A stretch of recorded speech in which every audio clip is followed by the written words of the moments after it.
Film की शुरुआत में गैरी नाम के ड्राइवर को दिखाया जाता है जो मैडी नाम की लड़की की कार ले जाने के लिए उसके घर पर आता है। तभी मैडी बाहर आती है और गैरी की भावनाओं पर अपील करने की कोशिश करती है क्योंकि वे पहले एक रिलेशनशिप में रह चुके थे। लेकिन गैरी मैडी के प्रयासों को बर्बाद कर देता है क्योंकि जिस आदमी के साथ गैरी ने पिछली रात को संबंध बनाया था वो आदमी अंडरवियर में उसके घर से बाहर आता है। वो गैरी के सामने मैडी को छूता है जिससे गैरी को बहुत बुरा लगता है। गैरी मैडी की कार को ले जाता है इसके बावजूद कि मैडी एक ऊबर ड्राइवर है। तभी मैडी रोलर ब्लेड से गैरी का पीछा करती है और अपनी गाड़ी को देखकर रुक जाती है। गैरी एक दुकान में नाश्ता खरीदने की कोशिश करता है। तभी पीछे से मैडी कार को नीचे करने और चलाने की कोशिश करती है लेकिन कार अभी भी ट्रक से जुड़ी हुई थी, इसलिए वो उसे अजीब तरह से बाहर निकालने की कोशिश करती है। तभी गैरी उसे देख लेता है और कार को वापस ऊपर उठा लेता है। इसके बाद वो मैडी को चेतावनी देता है कि उसे बहुत ज़्यादा बकाया टैक्स देना होगा। अगर मैडी ने ऐसा नहीं किया तो वो अपना घर भी खो सकती है। मैडी मोन्टॉक में एक वाटर साइड स्थान पर एक बारटेंडर का काम करती है जहां उसने अपना पूरा जीवन बिताया है। वह अपनी दोस्त सारा के साथ काम करती है और उसके पति जिम के साथ समय बिताती है। मैडी को उसके बॉस द्वारा एक बदतमीजी के रूप में नोट किया जाता है क्योंकि जब बार खुलने से पहले एक ग्राहक के साथ वो सही से पेश नहीं आती है जो कि एक बियर खरीदने की कोशिश कर रहा था। तभी सारा मैडी को एक अमीर आदमी के परिवार की एक नौकरी की सूची दिखाती है जो अपने बेटे के साथ डेट करने के लिए किसी लड़की को ढूंढ रहे होते हैं क्योंकि उनका लड़का किसी भी कॉलेज में नहीं जाता है और इसके बदले में वे एक महंगी कार को देने के लिए तैयार हैं। मैडी को एहसास होता है कि डेट का मतलब सेक्स है लेकिन इसे वे करने का फैसला करती है क्योंकि उसके पास इसके अलावा कोई अन्य विकल्प नहीं था। वह अमीरों का फायदा उठाना चाहती है क्योंकि वे उसका घर लेने की कोशिश कर रहे थे। तभी मैडी उसी परिवार के घर जाती है और उसके माता पिता लेयर्ड और एलिसन से मिलती है। वे अपने बेटे जिसका नाम पर्सी है उसके बारे में बात करते हैं जो प्रिंसटन में जाने वाला था लेकिन वह बहुत अजीब और शर्मीला है। वो अपने दोस्तों के साथ बहुत कम समय बिताता है और अपने दिन वीडियो और गेम खेलते हुए अपने कमरे में बिताता है। उसके माता पिता चाहते थे कि कोई पर्सी को कॉलेज जाने से पहले अधिक सामाजिक बनाने में उसकी मदद करे। मैडी जो उम्र की 32 साल है वो उस नौकरी को करना चाहती है लेकिन पर्सी के माता पिता किसी 19 साल की लड़की को ढूंढ रहे थे। मैडी उन्हें समझाती है कि इस नौकरी के लिए वो लड़की सही है।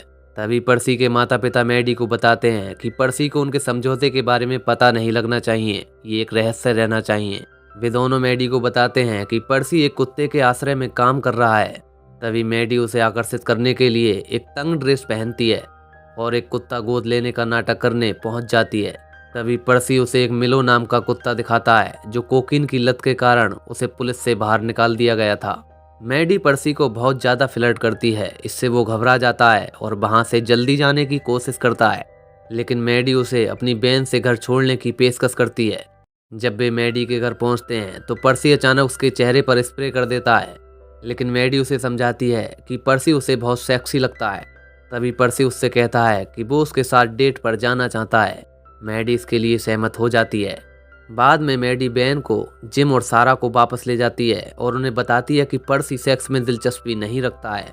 अगले दिन मैडी पर्सी को एक बार में ले जाती है जहां वह वेटर को जानती है और वो वहां उसे एक लॉन्ग आइलैंड आइस टी दिलाती है जो पर्सी को अच्छी नहीं लगती है और उसे नापसंद करता है। तभी वहां पर एक ट्रेविस नाम का आदमी आता है जो पहले मैडी के साथ डेटिंग कर रहा था। वो पर्सी को अपनी शादी की अंगूठी दिखाता है और कहता है कि मैडी का उसे छोड़ना उसके लिए सबसे अच्छी बात थी और पर्सी को उससे जुड़ने के लिए चेतावनी देता है। बाद में मैडी पर्सी के साथ एक समुद्र तट पर जाती है और वहां पे दोनों बिना कपड़ों के तैराकी करते हैं। तभी वहां पर 3 लोग नशे में धुत उनके कपड़े और सामान चुरा लेते हैं लेकिन मैडी उनसे लड़ती है और अपना सामान वापस ले आती है। घर आने के लिए मैडी जब कार में बैठती है तो पर्सी उससे अपना फ़ोन मांगता है लेकिन मैडी उसे फ़ोन देने से इनकार कर देती है, इसलिए वो कार के बोनट पर कूद जाता है और मैडी उसे लटकाए हुए ड्राइव करती रहती है। तभी पुलिस उन्हें देख लेती है और उनका पीछा करती है लेकिन मैडी को डर है कि अगर वो पकड़ी जाती है तो अपना लाइसेंस खो देगी, इसीलिए वो तेज़ी से ड्राइव करती है और ट्रेन के ट्रैक पर दौड़ती है और पुलिस से बच जाती है। मैडी पर्सी को अपने घर ले जाती है ताकि वह फिर से उसे आकर्षित कर सके। वह उसके लिए एक सेक्सी डांस करती है और फिर उसे ऐसा करने के लिए कहती है लेकिन पर्सी की पीठ पर बहुत सारे दाने आ जाते हैं जो चिंता का कारण बताता है। मैडी उसकी पीठ पर लोशन लगाती है क्योंकि वो अपने इतिहास के बारे में खुलता है। वो बताता है कि उसके साथी छात्रों ने उसका मजाक उड़ाया क्योंकि वो अपने माता पिता के बेडरूम में सोता था और उसके बारे में अफवाहें थी कि उनके साथ सेक्स कर रहा था। इसी कारण वो बाहर जाना पसंद नहीं करता है। तभी एक डग नाम का आदमी मैडी के घर पर आता है जो एक रियल्टर है। वो मैडी का घर वहाँ की पूरी कीमत पर खरीदना चाहता है, लेकिन मैडी मना कर देती है क्योंकि वो अपने घर को बचाना चाहती है। तभी पर्सी मैडी से अगली तारीख पर दिन बिताने के लिए कहता है, जिस पर मैडी सहमत हो जाती है। तभी वे एक ऑर्किड में जाते हैं और वहाँ पर पुरस्कार जीतते हैं। तभी मैडी किसी अन्य बच्चे के साथ छेड़छाड़ ना करे, इस कारण उन्हें बाहर निकाल दिया जाता है। तभी वे लाइट हाउस के पास जाते हैं जहाँ पर्सी मैडी से उसे चूमने के लिए कहता है और वो उसे चूमती है, लेकिन पर्सी को यह अजीब लगता है।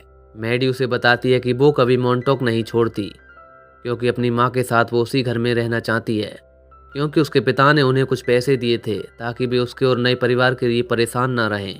तभी वे पर्सी के बहुत पुराने नैनी जोड़ी नाम के आदमी से मिलते हैं जो सोचता है कि मैडी के साथ कुछ ना कुछ गड़बड़ है, क्योंकि मैडी ने कहा था कि ये पुरुष नैनी होने के लिए अजीब है। तभी दोनों उसी रात को लिमोसन पार्टी में जाते हैं जहां मैडी पर्सी को ढूंढने लगती है, जहां मैडी को अपने से छोटी उम्र के बच्चों के बीच चलना पड़ रहा था जो सोच रहे थे कि वहां होने के लिए वो बहुत बूढ़ी है। अंत में मैडी पर्सी को नताली के बिस्तर पर पाती है, लेकिन वो बीमार होता है क्योंकि उसने बहुत ज़्यादा शराब पी ली थी। मैडी पर्सी को उल्टी कराने के लिए ले जाती है, लेकिन तभी पार्टी के मेजबान मैडी को बताने के लिए आते हैं कि उसे यहाँ से जाना होगा। पर्सी मैडी का बचाव करने की कोशिश करता है, लेकिन अनजाने में मैडी के गले में मुक्का मार देता है। इसके बाद वे दोनों गाड़ी में होते हैं। तब पर्सी मैडी के साथ सेक्स करने के लिए कहता है और उसे बताता है कि मैडी से बहुत प्यार करता है, लेकिन मैडी महसूस करती है कि पर्सी बहुत नशे में है, इसलिए वो ऐसा करने से इनकार कर देती है। पर्सी के माता पिता नोटिस करते हैं कि वे अपनी नई गर्लफ्रेंड मैडी के साथ खुश और अधिक बाहरी हो गया है, लेकिन उनके सामने पर्सी मैडी के पास रहने के लिए प्रिंसटन नहीं जाने का फैसला करता है। तभी मैडी अपनी नौकरी को छोड़ने का फैसला करती है। तभी लॉयर उसे फ़ोन करता है और उसे कार देने की पेशकश करता है अगर वो पर्सी के साथ संबंध समाप्त कर देती है, लेकिन पर्सी उनकी बातचीत सुन लेता है और सीखता है कि मैडी सिर्फ कार चाहती थी, ना कि उसे। दिल टूटने के बाद मैडी पर्सी को अपने घर पर बुलाता है और शराब पीता है और उनके साथ अजीब व्यवहार करता है और अपने दोस्त के साथ मैडी को दी जाने वाली कार को बर्बाद कर देता है।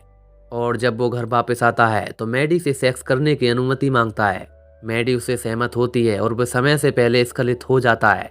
तभी पर्सी मैडी को बताता है कि वो उसके सच्चे इरादों को जानता है और उससे कहता है कि आज के बाद वो फिर से मैडी से मिलना नहीं चाहता। अगले दिन को गैरी मैडी के घर पर वही गाड़ी पहुंचाता है क्योंकि वो गाड़ी उसके नाम पर है। मैडी उसी खराब कार की सहायता से अपनी ऊबर ड्यूटी को जारी रखती है, जबकि पर्सी अपने कमरे में रहने और वीडियो गेम खेलने के लिए वापस चला जाता है। वो मैडी के किसी भी संदेश या कॉल का जवाब नहीं देता है। मैडी अपनी कार की मरम्मत करने और अपने टैक्स चुकाने के लिए पर्याप्त पैसे जुटा लेती है और अपने दोस्तों जिम और सारा के साथ जश्न मनाती है, लेकिन वे मैडी को बताते हैं कि वे अपने बच्चे के लिए फ्लोरिडा जा रहे हैं। ये सुनकर मैडी दुखी हो जाती है क्योंकि वो महसूस करती है कि वह अकेली रह जाएगी। बाद में मैडी डग से संपर्क करती है और अपने घर बेचने की पेशकश को स्वीकार करने का फैसला करती है और अपने घर को जिम और सारा को बेचती है ताकि वे वहां रह सकें और अपने बच्चों को पाल सकें। और अपना घर बेचने के बाद वो कैलिफोर्निया जाने की योजना बना रही होती है। तभी मैडी को पता चलता है कि पर्सी प्रिंसटन मिक्सर में है। वहां उसे ढूंढने जाती है। पर्सी मैडी से बात करने से इनकार करता है। वो भले ही उससे माफ़ी मांगती है और खुद को समझाने की कोशिश करती है। वो उसे बताने के लिए उसके कार के बोनट पर कूद जाती है, जैसा कि उसने उसके साथ किया था। पर्सी उसे लटकाए रखते हुए ड्राइव करता रहता है और वे एक समुद्र तट से गुजरते हैं जहां मैडी एक बारबेक्यू ग्रिल से आग पकड़ लेती है, इससे पहले कि पर्सी पानी में ड्राइव कर देता है। वो घबरा जाता है और मैडी की तलाश करने लगता है। इसके बाद वे एक दूसरे से माफ़ी मांगते हैं और आपस में सुलह कर लेते हैं। मैडी उससे बताती है कि वो कैलिफोर्निया जा रही है, लेकिन पर्सी ये सुनकर खुश होता है। वो मैडी को बताता है कि ये अभी भी गिनती है कि उसने अपनी वर्जिनिटी मैडी के साथ खो दी। तभी पर्सी अपने बैग पैक करता है और प्रिंसटन जाने के लिए लॉयड और एलिसन को अलविदा कहता है। नीचे आने के बाद मैडी वहां ड्राइव करने के लिए उसे दिखाई देती है। इससे पहले कि वे कैलिफोर्निया जाएं, वो माइलो को गोद लेने के लिए दिखाकर वो पर्सी को आश्चर्यचकित कर देती है। दोनों खुशी खुशी कैलिफोर्निया के लिए निकल जाते हैं और ये कहानी यहीं पर समाप्त हो जाती है। तो दोस्तों, ये थी कहानी नो हार्ड फीलिंग मूवी की। अगर कहानी आपको अच्छी लगी हो तो चैनल को सब्सक्राइब जरूर कर लेना। मैं मिलता हूँ आपको नई वीडियो में नई कहानी के साथ। तब तक के लिए बाय बाय।